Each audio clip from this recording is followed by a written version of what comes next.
오늘 말씀의 제목은 자기 생명을 사랑하는 자와 미워하는 자 라는 제목으로 함께 하나님 말씀에 뜻을 헤아리며 살펴보기 원합니다. 오늘은 감리교에서 똑같이 지키는 순교자 기념 주일이기 때문에 또한 감리교회뿐만 아니라 다른 교단에서도 지킵니다. 감리교회는 6월 넷째 주일에 순교자 기념 주일로 정하고 지키고 있습니다.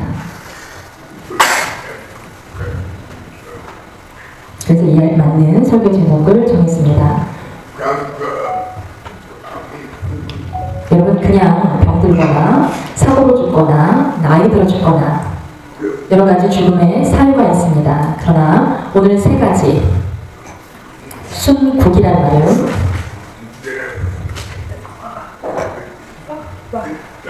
나라를 위해 충성이나 희생으로 목숨을 잃은 경우를 순국했다라고 표현합니다. 나라를 위해 생명을 버리는 사람. 그렇다면 순직은 공무원으로, 군인으로, 또한 소방관 등의 자기의 직무를 수행하다가 사망한 경우를 순직했다라고 합니다. 그렇다면 순교는 하나님을 위해 자기 신앙을 지키고 목숨을 다가오고 죽었을 때 우리는 그 죽음을 순교했다라고 표현합니다. 나의 생명을 나라를 위해서 드린 사람을 순국, 본인의 직무를 다한 사람을 순직, 또 하나님을 위해서 복음 위해 생명을 버리고 죽은 사람을 순교했다 라고 합니다. 오늘 요한복음 10장 25절 말씀에서 생명을 사랑하는 자는 잃어버릴 것이요 이 세상에서 자기 생명을 미워하는 자는 영생하도록 보존하리라. 아멘. 이 말씀을 우리가 보면 혹시 잘못 착각하고 오해할 수가 있습니다. 자기 생명을 사랑하는 것이 상식인데 자기 생명을 미워하는 자, 자기 생명을 버려야만 한다는 것인가? 여러분, 이렇게만 잘못 생각하시면 오해가 될 수 있습니다. 이 말씀의 뜻은 여러분, 그 표면적인 말씀만 보면 오해가 될 수 있습니다. 그래서 깊은 이해가 필요합니다. 자기 생명을 미워한다는 것,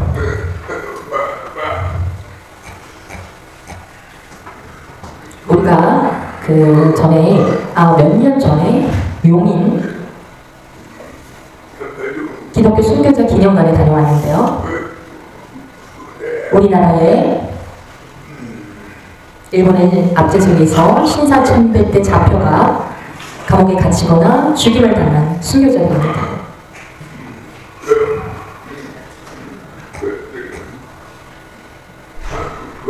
한국교회가 믿음의 사람들이 많은 학살을 당했을 그 시절에 400여 명의 순교자가 있었다는 것입니다. 우리가 그곳에 함께 갔었는데요. 여러분, 기억이 안 나시면 앞으로 한 번 더 가야 하겠습니다. 그때 갔었구나. 여러분, 확실히 깨달을 수 있었으면 좋겠고요. 이곳에서 특별한 점이 한 가지가 있는데요. 그것은 저희가 이 기념관을 돌아보는데 마지막에 깜짝 놀랄 일이 있었습니다. 그것은 마지막에 거울이 있었어요. 내 자신이 비춰지는 거울. 나도 순교자가 될 수 있다라고 쓰여 있었습니다. 너도 순교해라 라는 뜻이겠죠. 거울이 그렇게 내 자신을 비춰주고 있었습니다. 우리가 순교하는 분들을 보고 대단하다라고 돌아가려고 했는데 그 거울을 보면서 당신도 순교할 수 있습니다 라는 도전이 찾아왔습니다. 참 잘 만들었더라고요. 그것을 보면서 우리나라가 예수를 믿음으로 이분들뿐만 아니라 많은 순교와 박해를 당했습니다. 하나님을 위해서 생명을 버린다. 이렇게 믿음을 지키는 것은 쉽지 않았습니다. 그 희생을 보면서 우리도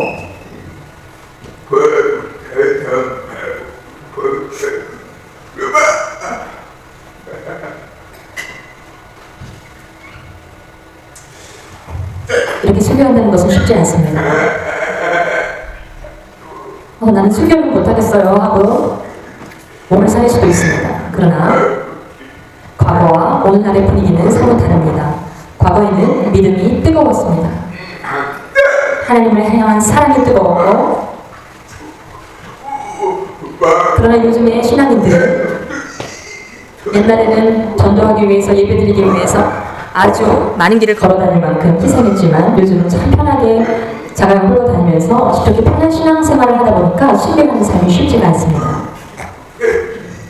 순교자들의 피는 교회의 씨앗이다, 이런 말이 있습니다. 우리나라가 이렇게 교회가 부흥할 수 있었던 것은 우리나라 국내 부흥뿐만 아니라 세계의 많은 선교사를 파송할 수 있었던 것도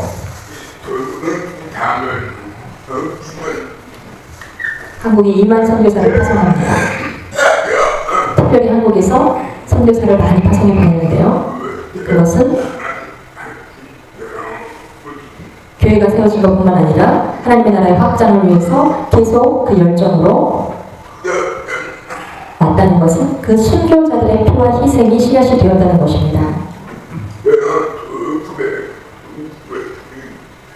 1900년대에 120년 전에 우리나라 최초의 여자 1호 의사였던 분이, 그분의 성함은 박에스더입니다.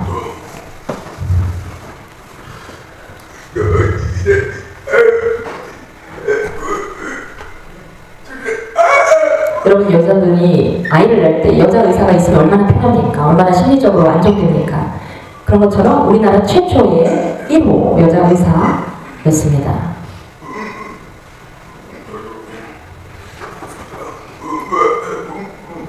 또한 한국에서 보수적인, 옛날 갓을 쓰고 다니는 그런 한국의 보수적인 모습에서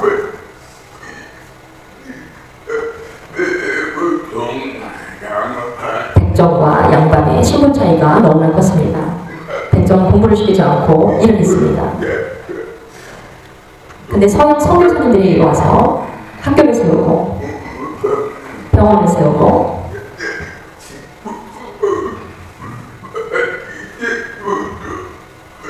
옛날부터 뭐 거리에서 진료를 보는 그런 돌팔이 의사들이 많았는데요. 이제 의사가 지식을 갖추고 사람의 몸을 치유하는 일을 하는 그런 의사가 된 것입니다. 박에스더가.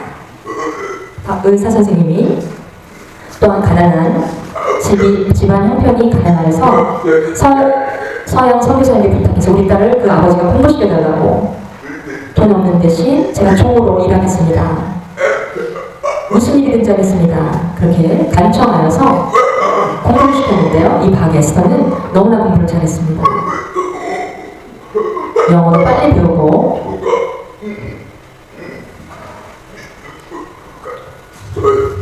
또 모든 공부의 과정을 마치고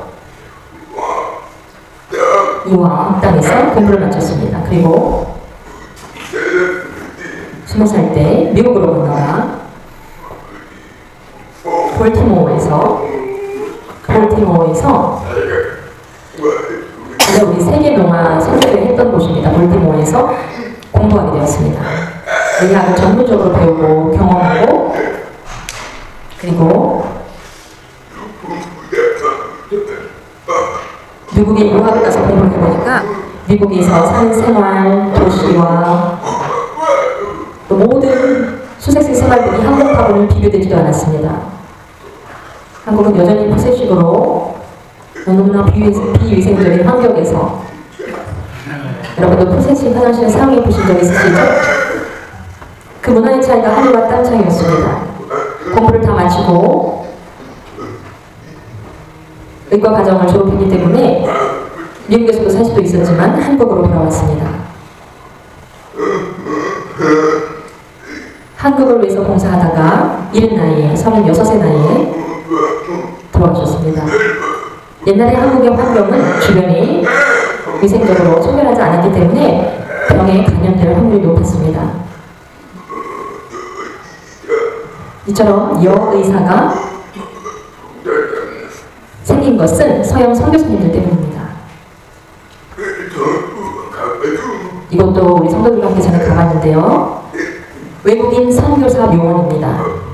양화진에. 기억이 안 나시면 또 가셔야 될 것 같습니다. 여러분 가보고 어떠셨어요? 너무나 감동이 돼서 눈물이 날 정도였습니다. 잘 살던 미국에서 이 가난한 땅 한국까지 찾아와 헌신하시는 선교사님들.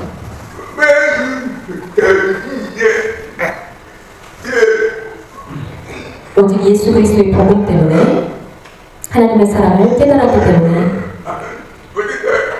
하나님 위해서 살아야겠다, 나의 생명을 드려야겠다 라는 마음으로 오신 선교사님들이십니다.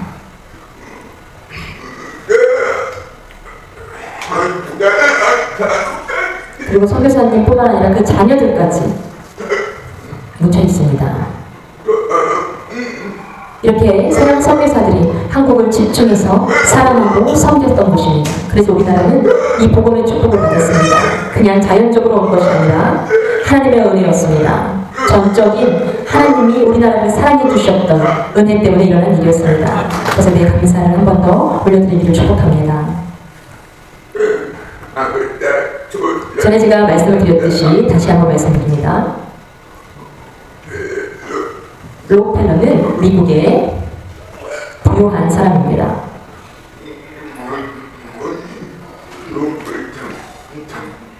1936년에 죽었으나 그는 많은 재산이 있었습니다. 근데 그가 살았던 곳 뉴욕에서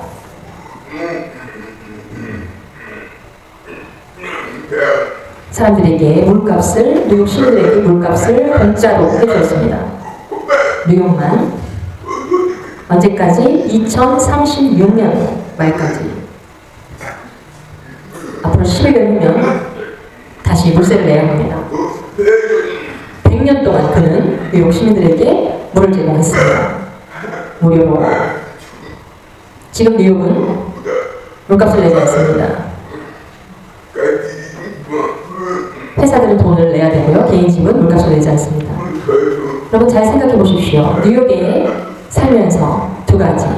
하나는 그것은 당연하다, 그러구나 라고 느리는 사람이 있고요. 두 번째는 누가 나에게 이렇게 물값을 받지 않고 물을 주는 거야. 그 사람을 찾는 사람이 있습니다. 왜 나한테 이렇게 물을 공짜로 주는가? 그걸 찾아보는 사람이 있어요. 보통 사람들은 공짜인가 보다 그냥 하고 쓰는 사람도 있지만 그 은혜를 생각하지도 않고 쓰는 사람들이 있는가 하면, 당연히 여기는 사람들이 있는가 하면, 그러나 그 뒤에는 그 록펠러의 희생 때문입니다. 그 한 사람의 희생이 그렇게 오랫동안 섬긴다는 것은 쉽지 않습니다. 모든 부자들이 다 섬기지 않습니다. 부자이지만 오히려 인색한 사람들이 많습니다.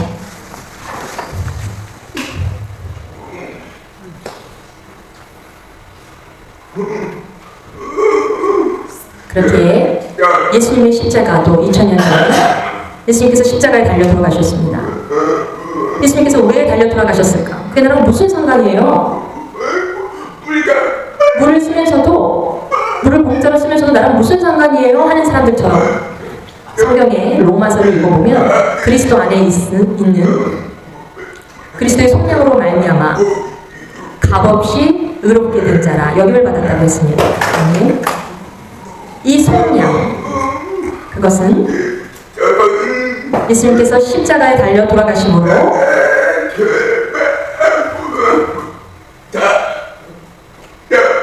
모든 것들, 모든 죄를 사하였다. 죄값을 다 사하여 주었노라.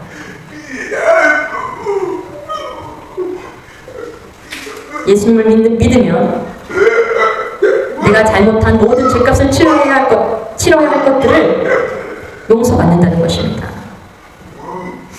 뉴욕의 록펠러가 뉴욕에 물값을 다시 보냈던 것처럼 십자가로 우리 모든 인류의 죄악을 예수님께서 감당하셨습니다. 그러나 예수를 믿지 않으면, 믿지 않는 사람들은 어떤 사람들입니까? 예수님의 십자가와 나와 무슨 상관입니까? 물을 쓰고 있으면서도, 살고 있으면서도 이 물을 공짜로 주는 록펠러와 나랑 무슨 상관입니까? 라는 사람들과 같습니다. 요한복음 12장 24절 말씀에 내가 진실로 진실로 너에게 이르노니 한 알의 밀알이 이 땅에 떨어져 죽지 아니하면 한 알 그대로 있고 죽으면 많은 열매를 맺느니라. 오늘 읽은 말씀이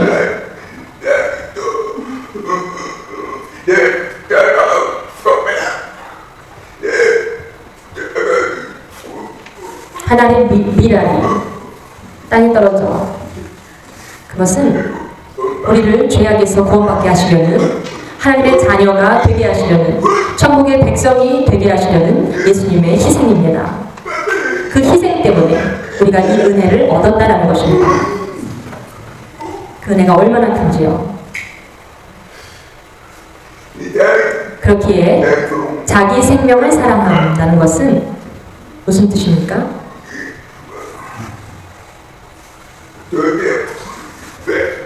오늘 말씀 속에 세 가지 것들을 살펴보려고 합니다. 자기 생명을 사랑하는 자의 모습,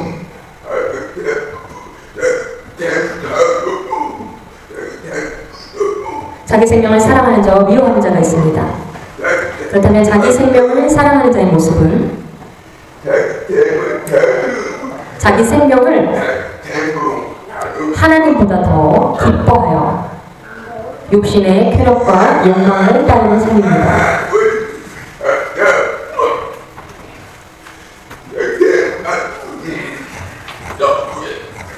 나를 위해서, 나의 행복과 평안을 위해서, 나의 기쁨을 위해서,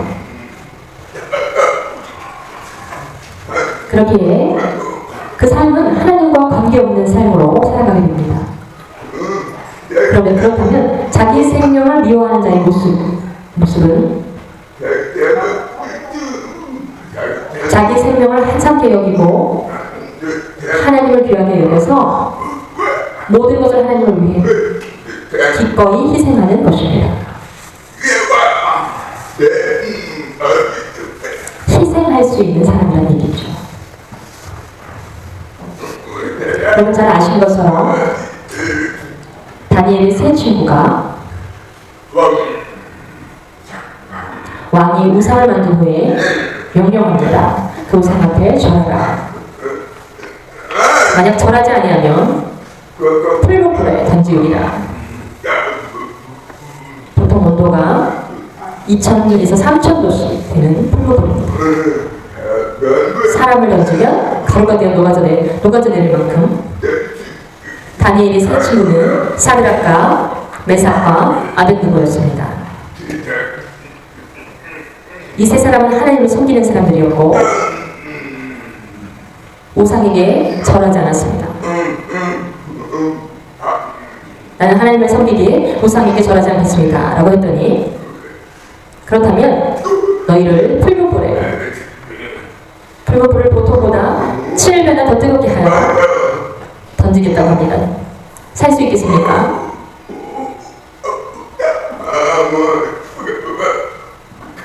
여러분 정말 이런 일들이 있었을까 생각하실 수 있겠지만 옛날에 제가 어릴 때 만화로 그런 것들을 봤습니다. 세계에 이런 일이 어디 있습니까? 그러나 진짜 일어났다는 겁니다.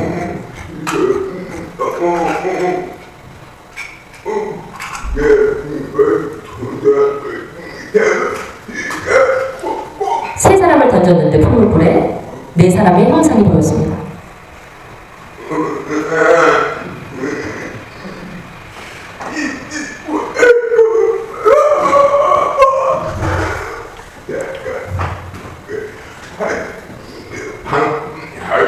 그때 죽음을 각오했더니 어떤 사람은 하나님의 방을 왜 굳이 저렇게 죽어야 되나, 저 죽음에 무슨 의미가 있나라고 생각하실 수 있겠지만 그 사람들의 생명은 하나님의 주권 안에 있습니다. 하나님의 뜻과 하나님의 계획 가운데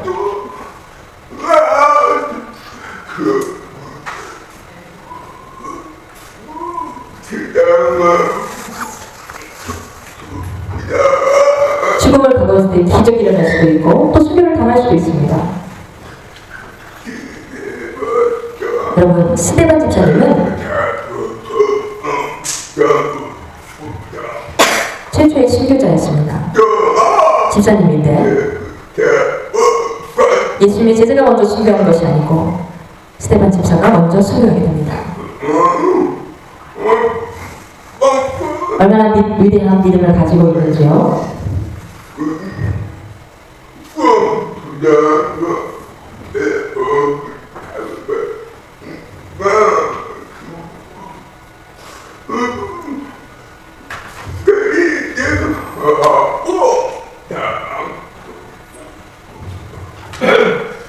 또한 초대교회의 성도들은 믿음을 지키기가 어려웠습니다. 로마 군인에게 잡혀가면 열흘 동안 굶긴 사자를 풀어내어 예수 믿는 사람들을 물어뜯게 하는데요. 구약시대처럼 사자 입을 덮으신 하나님이 도와주셨으면 좋겠건만 그때는 또 순교를 당하게 됩니다. 그렇기 때문에 우리는 믿음을 지키고 순교하고 할 뿐이지 그 결과는 하나님의 손안에 있습니다. 믿음을 지키다가 목이 잘려나가기도 하고요.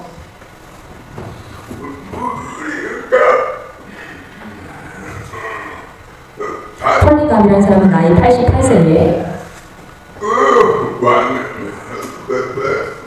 왕이 이제 곧 죽을 때가 가까이 왔는데 예수를 믿지 않겠다라고 네 신앙을 포기해라 했더니 나는 88년 동안 하나님 나를 버리지 아니하셨습니다. 나는 받은 은혜가 너무나 큽니다. 전 그렇게 할 수 없습니다. 라고 대답하자마자 뜨거운 기름이 끓는 가마에 던져졌습니다. 결국 그는 죽었습니다. 그 폴리갑은 요한의 제자입니다.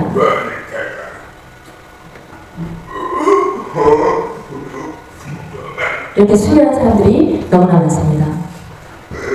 누가복음 14장 26절 말씀을 보면 무릇 내게 오는 자가 자기 부모와 처자와 형제와 자매와 더욱이 자기 목숨까지 미워하지 아니하면 능히 내 제자가 되지 못하고 예수님을 따르는 삶은 쉽지 않습니다. 편안한 쉬운 길이 아닙니다. 힘들고 고생스러운 길입니다.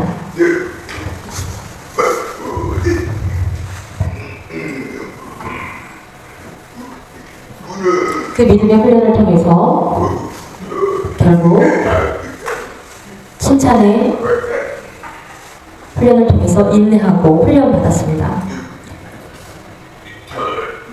이분은 누구십니까? 주기철 목사님이십니다. 일본의 일제시대의 신사참배에 대항하고 거꾸로 달린 못을 밟아 걸어가며 순교당하신 분. 이 주기철 목사님이 신사참배를 했다면 그냥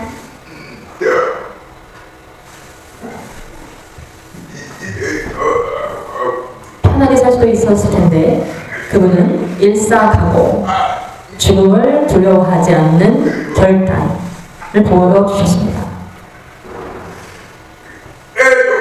아까 말씀드린 것처럼 일본이 신사참배를 하지 않으면 많은 고난을 겪고 해방 후에 또한 6.25 전쟁에서 북한이 쳐들어올 때 북한군이 한국교회 믿음의 사람들을 많이 박해 있습니다. 전남 영광에서 교회 이름은 영산교회인데요. 역사가 오래된 교회입니다.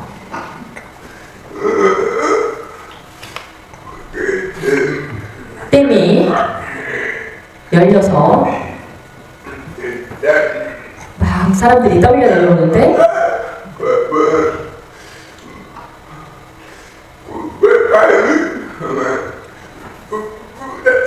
만약에 물에 빠지면 수영 못하는 사람은 빠져 죽고 수영 잘하는 사람은 살아야 되는데 수영을 못하거나 잘하거나 다 죽였습니다. 이렇게 쏴 죽였습니다. 전남에서 이러한 역사적인 일들이 참 많이 있었습니다. 여러분도 한번 가서 보시면 좋으실 것 같습니다. 얼마나 믿음을 지키려고 많은 사람이 고난을 당했던지요.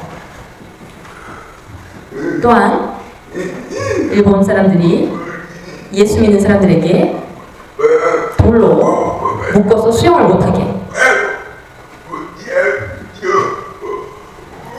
그대로 물속에 가라앉아버리게 이렇게 돌을 매달아놨습니다.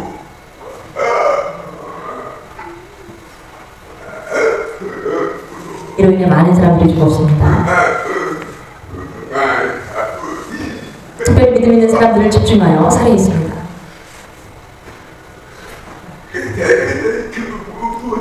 세계의 기독교 박해의 국가 중에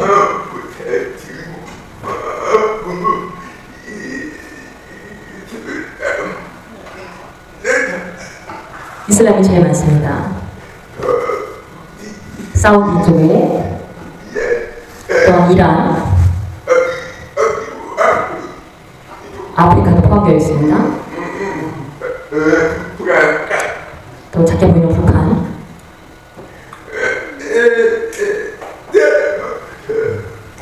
기독교를 박해하는 국가들, 공산주의보다 이슬람이 가장 박해 국가입니다.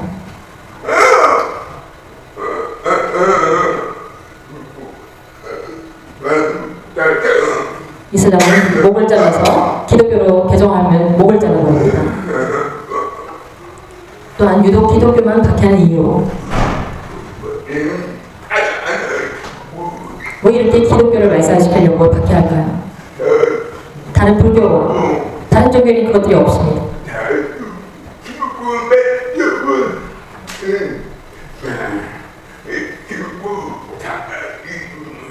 기독교는 살아있는 종교이기 때문에 불교는 죽은 종교예요. 다른 종교들은 영혼의 구원이 없습니다. 예수 믿는 사람을 박해하려는 것은 뒤에 영혼 구원을 막으려는 사단의 계략들이 있습니다. 지옥에 같이 끌고 가려는 계략들이 숨어있는 것입니다.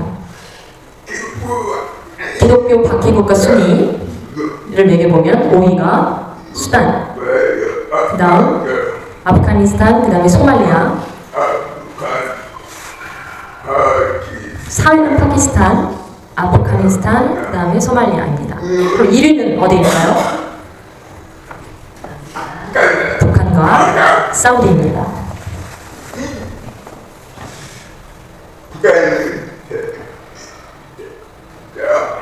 기독교를 박해하는 국가에 과거 역사를 돌아다보면 참으로 아이러니한 부분들이 많이 있습니다.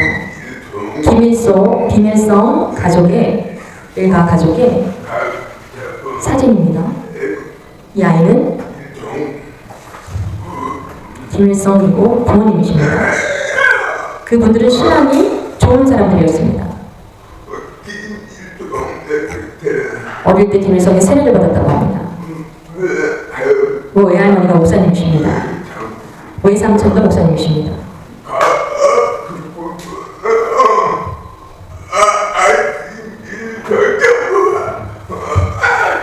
너무나 이상하죠. 너무나 아이러니합니다. 빌리그레암 목사님이 1974년도에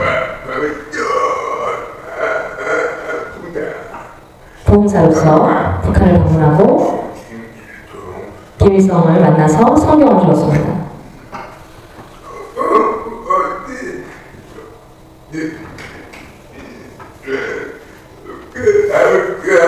뒤에서는 몰랐을지도 모르겠지만 이렇게 성경을 선물로 받았습니다. 공산주의를 확장하기 위해서는요, 김일성 일가를 섬겨야 되기 때문에 또 계속 세습해야 하기 때문에 동일성을 실현해야 하기 때문에 공산주의 체제를 지키기 위해서 기독교를 박해하는 것입니다.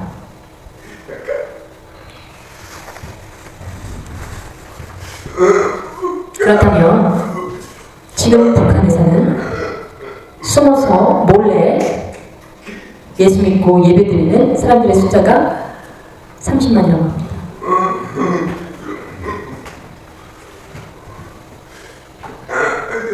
큰 소리로 찬양할 수 없고요. 들키게 되면 감옥에 갑니다. 차라리 농아이들이 낫습니다. 수화로 성경 읽고 수화로 모여 예배해도 들리지가 않으니까 소리가 나갈 일이 없는데 청이 들으며 소리를 숨죽여 죽여가며 찬양해야 합니다. 그래도 북한 지하교회를 통해서 믿는 사람들의 숫자가 증가하고 복음이 전파됩니다. 편하게 살고 있는, 신앙생활하고 있는 우리의 믿음은 흔들리고 있는데 북한 지하교회에서 두려움에 떨면서 신앙을 지키고 있는 북한의 성도들의 믿음은 뜨겁습니다. 얼마나 부끄러운지.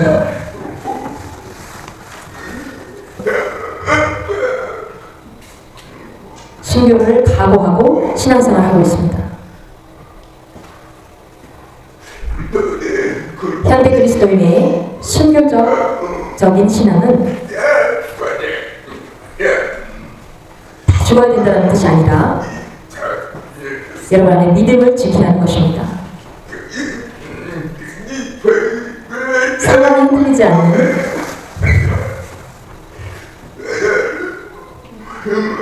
과거에는 하나님을 섬기고 위험한 상황에서도 두려워하지 않았습니다. 하나님의 은혜와 사랑을 깊이 깨달았기 때문에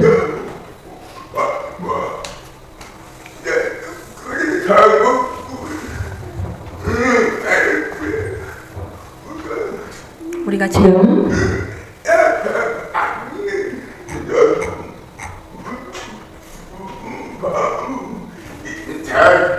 우리 안의 믿음을 지키고 여러분 환경에도 상관없이 나의 기분에 좌지우지 되지 않고 환경에 좌지우지 되지 않고 오늘도 나는 내 믿음을 지키리라 결단하면 그것은 신교자의 신앙인 것입니다.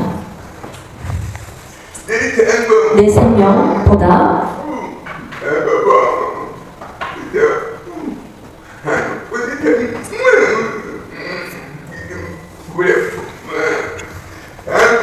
내 생명보다 하나님이 더 중요합니다. 나의 생명도 중요하지만 내 생명보다는 하나님이 더 중요합니다. 그건 나의 생명을 내려놓는 것. 세 번째, 순교자의 삶과 영광.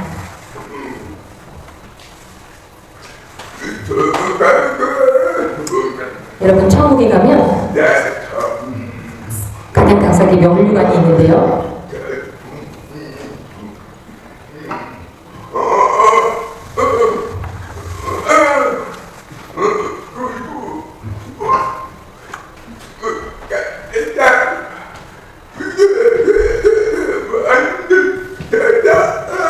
다섯 가지 면류관. 나는 이것도 했고 저것도 했으면 여러분 어떻게 될까요? 저는 이해하기 어렵지만 제가 가만히 생각해 볼 때 면류관 위에 나에게 딱 맞게 그 면류관 안에 더 나만을 위한 면류관의 모양이 있겠구나. 그것이 최고의 영광스러운 면류관이 되겠구나. 그 면류관이 없는 사람들은 부끄러워하겠구나.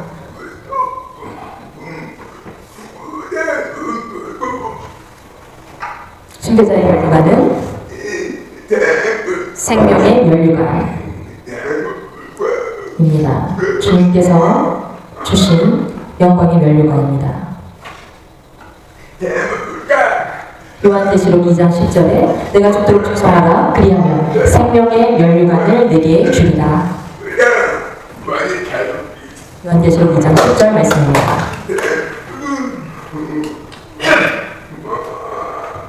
가장 좋은 면류관입니다.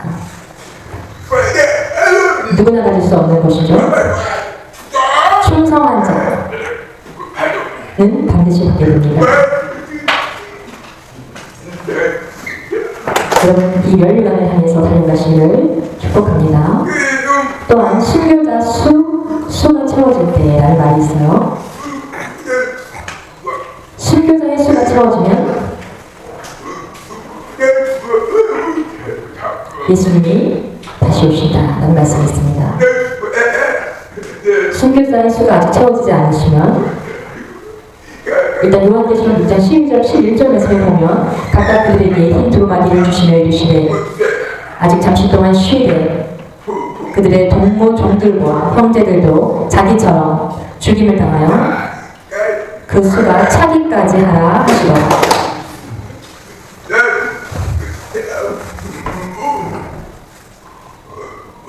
요한계시록 6장 11절 말씀입니다.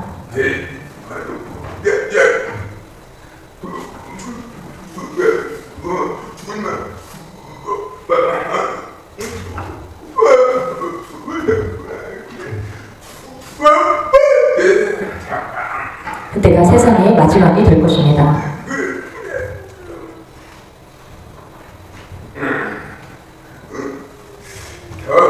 사무엘 하 23장 13절부터 17절 말씀 속에서 집에 가서 한번 읽어보십시오. 다윗에게 충성한 정말 감동과 눈물이 날 정도로 충성한 사람들의 이야기입니다. 다윗이 자기 고향이 그리워서 어릴 때부터 먹었던 그 우물물이 그리웠습니다. 그 우물물을 마시면 얼마나 좋을까라고 했을 때 그 군인이 그 얘기를 듣고 부하가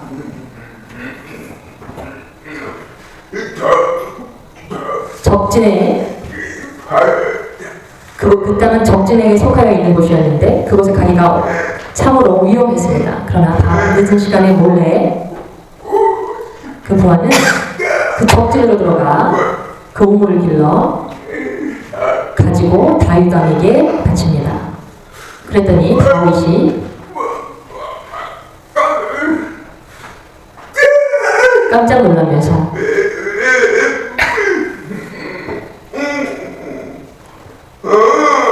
그것을 보며 마시지를 못하는 그런 장면이 나옵니다.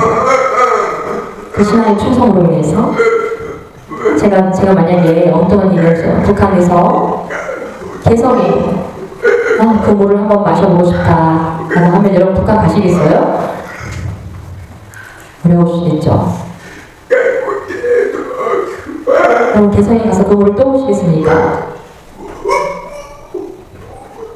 그처럼 그 부하에게는 목숨을 건 충성이었습니다. 그렇기 때문에 감동이 되었습니다.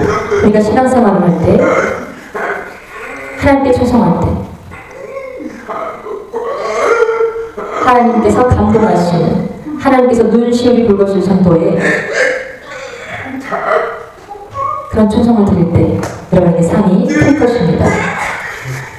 충성을 했다 말았다 하지 마시고 하나님 충성함으로 변함없이 죽도록 충성하라는 것은 목숨을 걸고 충성하라. 자녀를 기를 때 부모가 어떻습니까? 모든 것을 쥐어짜내 희생합니다. 먹이고 공부시키고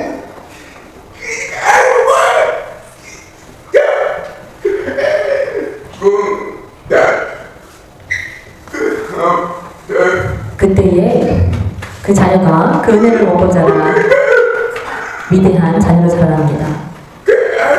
부모가 그 아이가 잘 크면 그렇게 보람될 수가 없습니다. 그리고 그 자녀들은 부모님의 은혜를 깨닫게 됩니다.